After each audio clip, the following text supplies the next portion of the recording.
Okay, yesterday we left off by Yizkor. We're almost done with Yom Kippur, by the way. I mean, not done, but the practical halachos.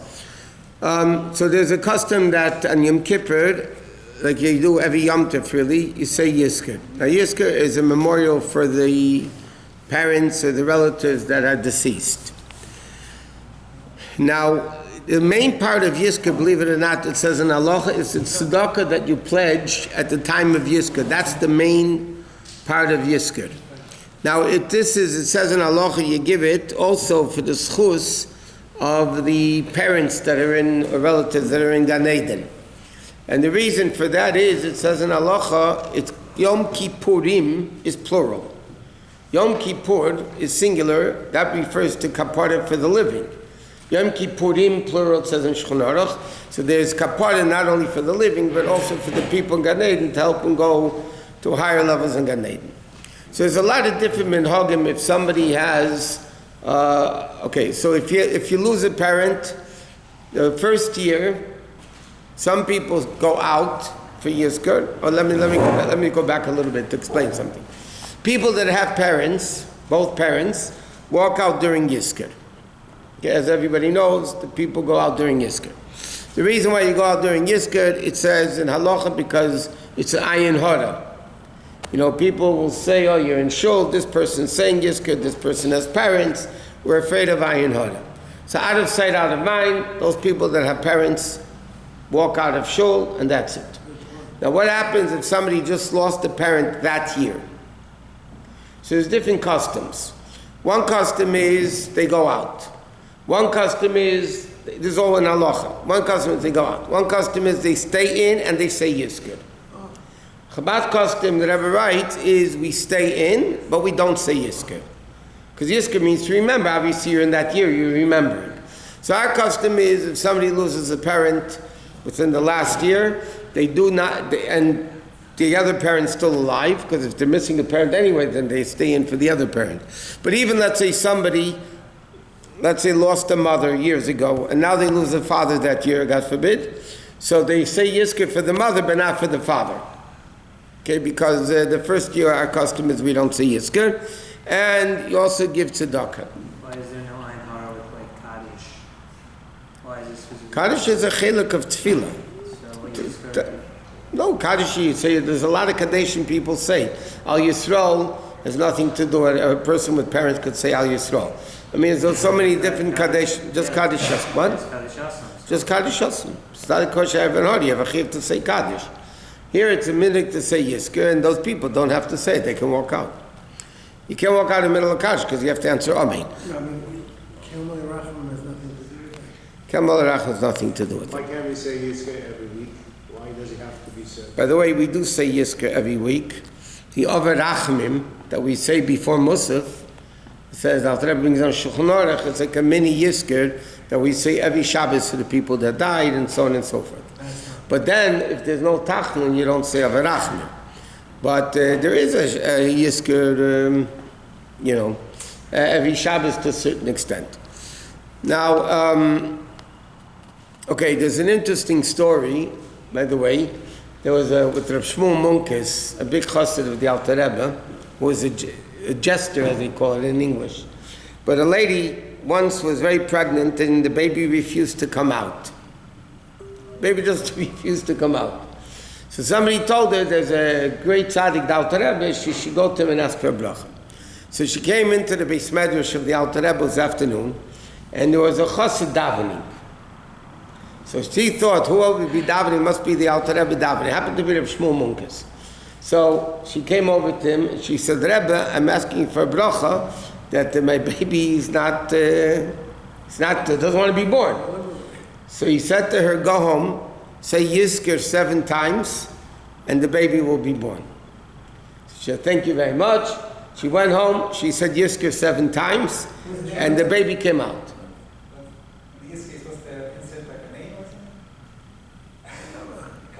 Akasha V'maisa. So he said, So later, after a few weeks, the lady came back to thank the Alter Rebbe that his bracha worked. So this time she actually went into the Alter Rebbe, not to Rebbe Shmuel Munkes. So she said to the Alter Rebbe, I want to thank you for your bracha. You told me to say Yizkor 7 times, and it worked, and the baby was born, no problems. Thank you very much. The Alter Rebbe said, you're welcome. And he realized right away it must have been Rebbe Shmuel Munkes. So he calls Rebbe Shmuel Munkes. He said, this is you, that shtick that you did? He says, yes. So he said, why did you tell her to say Yizkor 7 times? So he said to the Alter Rebbe, again, you have to understand, this is a tzaddik who did a miracle. But he said to the Alter Rebbe, you don't understand, when you say Yizkor in shul, all the kids run out. If you say Yizkor 7 times, the baby's going to run out of her too. So the baby was born. But that's a story about Yizkor. Obviously he did a miracle. Okay, so that's the story of Yizkor. Aleinu, the Aleinus that we say during the davening. Okay, Mincha on Yom Kippur, you don't say Asher V'Alotzim because we're going to say Asher V'Alotzim by Ne'ilah. But you have a Mincha, you have Sefer Torah with 3 aliyahs, you have Maftiyena, and you say again, every tefillah of Yom Kippur, Ma'ariv, Shachris, Mincha, Musaf, not Musaf. Shachris, Mincha, you say Avinu, the long Avinu Malkeinu. Except when Yom Kippur is Shabbos, which is not this year, so then you only say it by Ne'ilah. But Ne'ilah is, then you have to Mincha, you come to the holiest time of Yom Kippur, which is Ne'ilah, and then we changed it from Kosveinu to Chosmeinu and all that. Okay. Now, at the end of Yom Kippur, you say Shema Yisrael once, Baruch Hashem 3 times, and Hashem Olakim 7 times, and then you say have the Kaddish, and then you dance Napoleon's March, all that. Okay, so then technically you would be allowed to blow shofar even before the fast is actually over. It says you could blow already ben hashmashis, so you could blow because it's not really a malacha. Anyway, okay, now Ma'ariv Erev Matzah Yom Kippur, so don't forget, we're wearing a talus and a kittel. Those are wearing a talus and a kittel. So our custom for Ma'ariv is we take the talus off the head, and we wear our hats. So we're wearing, for Ma'ariv, we're wearing a hat, a talus, and a kittel. Why do we take the talus off the head by Ma'ariv and put on the hats? Because according to Kabbalah, it's dangerous to wear a talus at night. That's why if you ever notice in Shabbos, the Chazonim in Chabad never wear a talus Friday night to davening. What? No, just the talus gadol. No, talus cotton is definitely no problem. But talus gadol, so the main part of the talus gadol, believe it or not, is the part that goes over the head. The main part of the talus is the talus that goes over the head. So by taking it off the head, so therefore you're not really wearing the talus at night. Yom Kippur night, this doesn't matter, it's a whole different thing. Okay, then you have Havdalah Mitzvah Yom Kippur. Now normally when you have a Saturday night Havdalah, regular Saturday night, you have the Havdalah, you have the psalmim, you have the candle, and so on.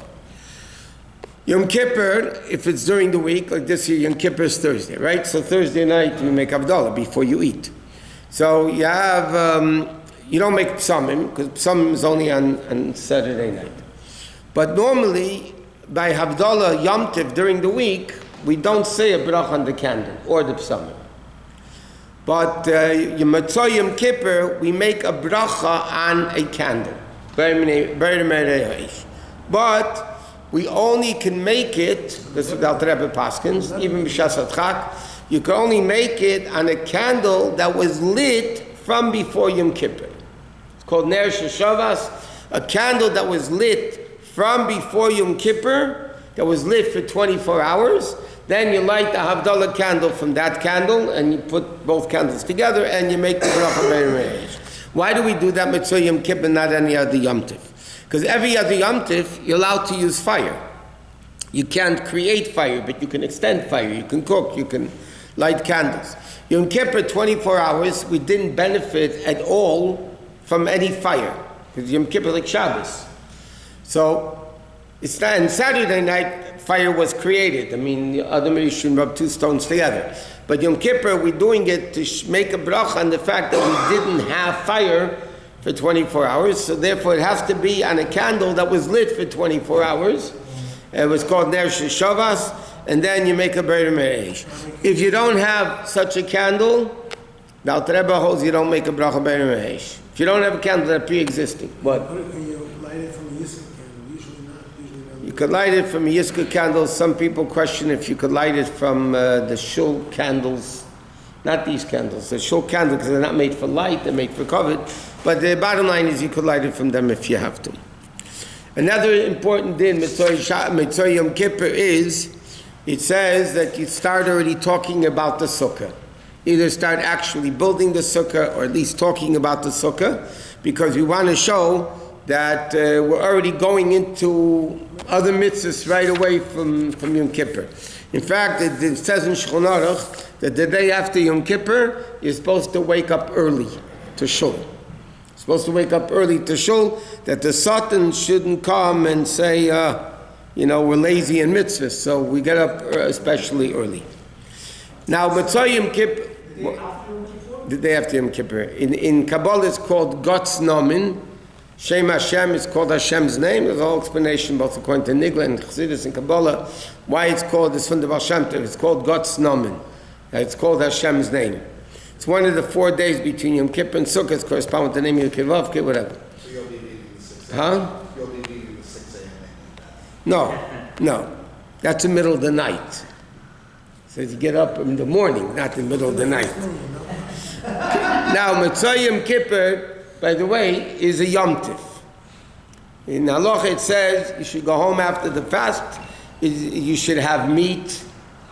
You should have meat, and it's a sudav. It's a Yom Tif. You after Yom Kippur, you say good Yom Tif, because we're certain that Hashem gave everybody a very. And not only that, when you dip the challah, if you have challah, you don't need double challahs. But when you eat bread or challah, you dip it into the honey. But so Yom Kippur also. What? You also light a candle when you make that soup. No, you could light a candle if you want. Because the Basko comes up out from heaven, says, Lechacho b'simcha, go eat, happy Hashem forgave you and you're good. So Is it considered a sukkah? it's not a sudas mitzvah. But it says a person should have a simcha to show that we're certain that Hashem answered all our tefillas. Also, it's a minhag to do Kiddush Levana Mitzvah Yom Kippur, not before. Again, it's the same reason, and we wear it with the kittel and the talis to show that we're happy that we're doing Kiddush Levana. So if possible, somebody should wash nagavas properly and rinse their mouth. But the minhag is if you're in shul that you don't have that ability, you just go out and do Kiddush Levana. But you don't do Kiddush Levana before Mitzvah Yom Kippur. Same thing, you don't do it before Tisha B'Av, Mitzvah Tisha B'Av either. And then you talk about the days between, about building the sukkah. Now, from Erev Yom Kippur until the end of the month, there's no tachnun. So Erev Yom Kippur, there's no tachnun. The mincha before Erev Yom Kippur, there is tachnun. Like this year, Yom Kippur is Thursday. So Erev Yom Kippur is Wednesday. So Tuesday at mincha, there's tachnun, but Wednesday, whole day, there's no tachnun. And until the end of the month, because it's all basically Yom Tov. Why don't we stop the whole month, like Nisan? And the answer is because it says she made tshuva, it's days of tshuva, so you want to say Tachna, Shamnu, and do all the confessions. Okay. Machat Shinas Ramaisa Mechem Be'Bamayim, Kivin Shevala Galte, Rabbi Chanan Makashi Med, Rat Gedbach Zak